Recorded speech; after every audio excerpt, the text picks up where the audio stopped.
really, for the year, our first beautiful day in Harrisburg for a session day.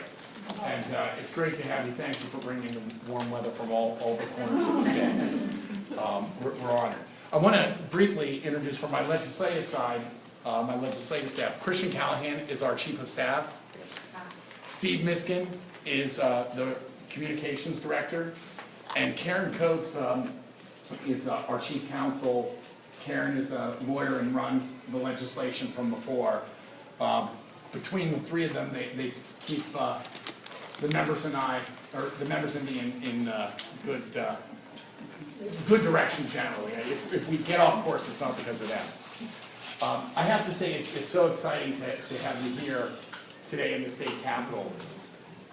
I'm the majority leader, and the speaker in the House is Sam Smith, and Billy Adolph is from Delaware County. He's our appropriations chair, and our whip is Stan Saylor from York County. Between us, we cover a good portion of the geography of this great state, and it is truly a diverse state. But the thing that I believe is there are bedrock Republican principles, and really limited government, living within your means, and strong, really strong families, and those issues really underlie or are the bedrock for the legislation that we try to move and ultimately get to the governor's desk. And I want to tell you that working with Governor Corbett and with our colleagues across the aisle has really been really a great opportunity. And Governor Corbett and I think the Republican members of the House and Senate have really been leading. In 2010, we were in the minority before that election. We were in the minority in the House by 104 to 99. And after the 2010 election, we took the majority, de facto 111 to 92 in numbers. We had 112 to 91, but really we had 111 members. And we had campaigned on three primary themes: fiscal responsibility, private sector job creation, and integrity in government. And so when we came back to the majority, I was blessed to be unanimously elected as the majority leader. And the role of the majority leader in both the Senate and the House is you are the person that is charged with deciding on behalf of your caucus which legislation that's been introduced or which legislation that comes over from the Senate is actually put up for a vote and run, if it came from the Senate, to put to the governor's desk, or if we're initiating it to send over to the Senate. And we used an agenda that we had when we were in the minority for 4 years. It was already ready to be run. When we were in the minority, we said, this is how we stand in contrast with Governor Rendell and with our Democratic House colleagues who are in charge. And as a result, we passed the two budgets on time, under the rate of inflation, and our first budget, and keep in mind, under Governor Rendell, spending had increased by about 50% over 8 years' time. The rate of inflation was about 20%. And all that federal stimulus money was gone. And we were faced with the idea of either raising taxes or living within our means. In this budget that we're doing now, we are spending less today than we did in 2008 and 2009. We are today doing that for both budgets. And we reduced spending in that first budget. We didn't, in Washington, they always talk about reduced spending by meaning holding the line on the increase in spending. We actually reduced real spending in real dollars. We reduced debt. We actually began to phase out taxes on employers. Everything that we said we do in terms of true fiscal responsibility. And in terms of private sector job creation, we actually believe that family-sustaining jobs are a better solution than the reliance on government. That doesn't mean that people don't need a hand up to get back in, but we don't want to create a culture of that. And we have done unemployment compensation reform, lawsuit abuse reform, reduced taxes.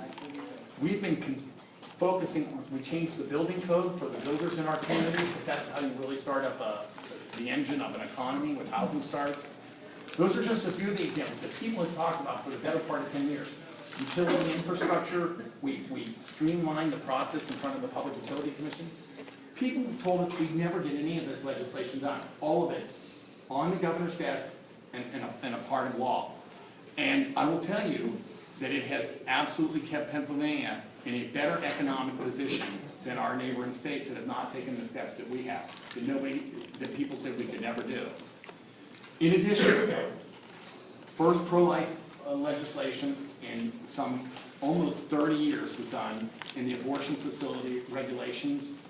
First time since really the original Abortion Control Act that we made significant changes, and it was in response to what happened in the Gosnell Clinic in Philadelphia.